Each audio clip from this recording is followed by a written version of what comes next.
The Snoke issue of the Age of Resistance series might as well have been the Ben Solo issue. Taking place in the early days of Kylo Ren's apprenticeship, we get a really interesting look at the mind of the young man who would one day take Snoke's place as Supreme Leader of the First Order. There's no clear timeline on this comic yet, but I would guess it's somewhere around 5 years before the events of The Force Awakens. Kylo is illustrated to look much younger than even the 25 or so years old he's meant to be at that point.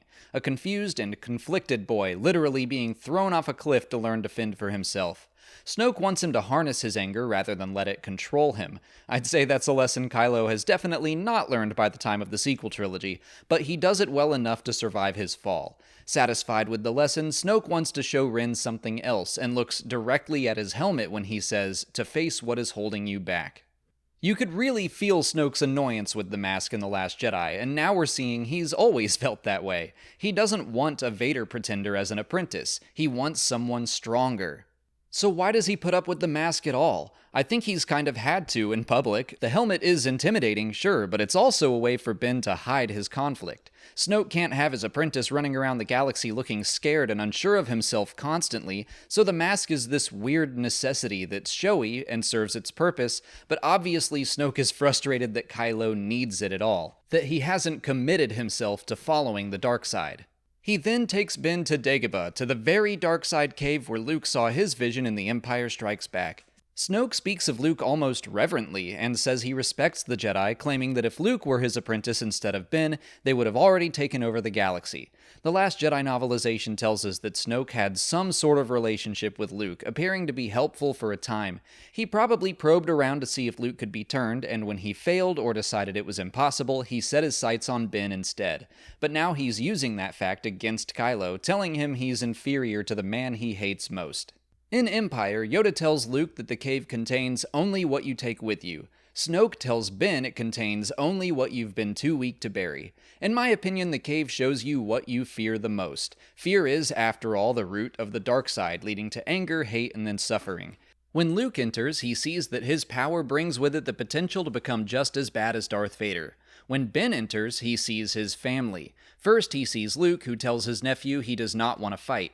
Now, this is all coming from Kylo's own mind, so I think he knows deep down that what Luke did that night in the hut was a mistake.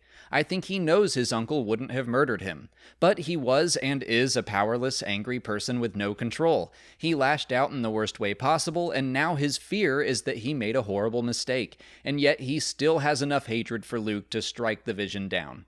Ben shuts his lightsaber off, thinking the vision is over, that his former master was the only thing holding him back. But then he sees his parents. All Leia does is remind him of who he is, and that he is loved. Again, this is all coming from his own mind. His fear here is still that he's made a horrible mistake, but he's too afraid to admit that and go back to his family. Kylo has always kinda reminded me of Theon in Game of Thrones. Maester Luwin tells him he's not the man he's pretending to be, and Theon replies that he may be right, but he's gone too far to pretend to be anything else. That's exactly what I'm seeing in Kylo here. Everything up until he smashes the mask in The Last Jedi is pretend, and deep down he knows it. He knows he's wrong, and his greatest fear is facing his family again. At one point, Snoke even tells him to strike against the light side within him. Leia, probably most of all, but Luke and Han as well, are the connection he has to the light side. He knows in his heart that they all love him, but he just can't bring himself to accept it. I also think it's interesting that Leia does all the talking in the vision of his parents. It makes sense. She was the one he couldn't bring himself to harm, and even though it wrecked him, he was able to bring himself to kill Han. But it's apparent that he was closer to Leia than he was with his father.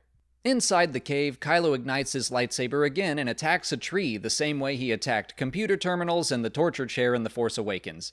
Snoke senses the anger and rage and assumes he struck down his parents, but he hasn't brought himself to that point yet.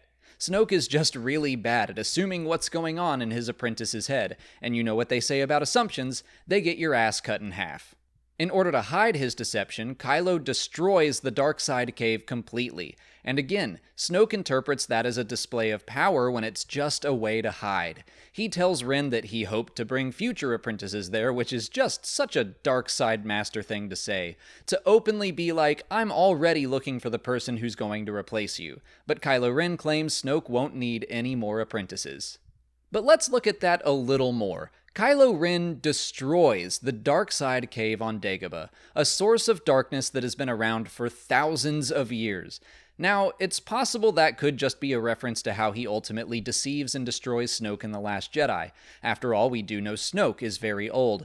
But what if the destruction of the cave is hinting at more? Darth Vader's major victory in Return of the Jedi was over Palpatine and therefore the Sith. Luke said in The Last Jedi that the light does not belong to the Jedi. In the same way, the dark does not belong to the Sith. I've joined the side of fans that think Ben will be redeemed in The Rise of Skywalker, and I'll talk about why in a future video, but what if he and Rey have an even bigger victory over not just Snoke and Palpatine, but the dark side in a larger sense?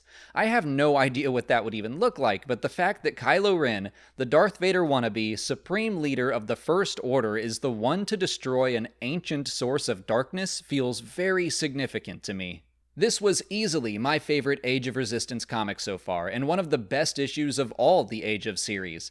I bet we'll learn even more later this month when the actual Kylo Ren issue comes out, but that's it for today. Let me know what you thought of the issue in the comments. If you haven't already, please like this video, subscribe to the channel, follow us on Twitter, Instagram, and Facebook, and consider checking out our Patreon page. As always, thanks for watching, and may the Force be with you.